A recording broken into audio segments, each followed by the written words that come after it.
বিবাহিত মানুষ যদি বিবাহের পরে কাজ করে, বিবাহিত স্বামী স্ত্রী তারা তো লুকায়া প্রকাশ্যে যেমনি খুশি এমনি কথা বলবে, এক্ষেত্রে কোনো বাধা ধরা নিষেধ নাই। আমাদের দেশে অনেক মূর্খতা এখনো গ্রামাঞ্চলে আছে। কোনো বিবাহিত ছেলে মেয়ে স্বামী স্ত্রী সম্পর্ক খুব ভালো, সারাদিন ইটিস পিটিস আলাপ সালাপ করে, মেসেজ দেয়, মহব্বত করে, একজনের ছাড়া একজন খায় না, বসে থাকে। এগুলো হলে অনেক ময় মুরব্বী আছে, অনেক বুড়া বুড়ি আছে, তারা এগুলা সহ্য করতে পারে না, আছে না নাই? এবং অনেক কটু কথা শোনা যে কত ঢং তারা দেখায়। কারণ এই বুড়া বুড়ি বেচারি চিন্তা করে আমাদের জোয়ান বয়সে তো আমরা তো মেসেজ দিতে পারতাম না, মোবাইল ছিল না, হিংসা হয়।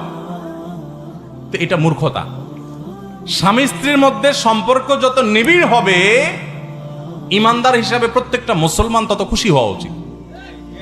কারণ সে যদি স্বামী স্ত্রী পরস্পরের মধ্যে সম্পর্ক ভালো না হয়, তাহলে আরেক জায়গায় যাবে, তার চরিত্র নষ্ট করবে। অতএব নিজেদের সম্পর্ক ভালো থাকাটাই উচিত। কোনো মা বাবার এটা করা উচিত না। তো এখন কথা হলো, কোনো বিবাহিত মানুষ যদি অন্য মেয়ের সাথে লুকিয়ে লুকিয়ে কথা বলে, মেসেঞ্জারে চ্যাটিং করে, এবং অবৈধ সম্পর্ক, সেটা হোক শুধু মেসেজ আদান প্রদানের পর্যায়ে, এরকম যদি কেউ করে, সে গুনাহগার। আর বিবাহিত মানুষ যদি এটা করে, তাহলে অবিবাহিত মানুষ করলে সেটাও হারাম, কিন্তু বিবাহিত মানুষ করলে তার হারামের মাত্রা অনেক বেশি ভয়াবহ। বিবাহিত মানুষ যদি জেনা লিপ্ত হয়, ইসলামী শরীয়ত সবচেয়ে মর্মান্তিক ভাবে, সবচেয়ে কঠিন ভাবে মর্মন্তুদ শাস্তি দিতে বলেছে।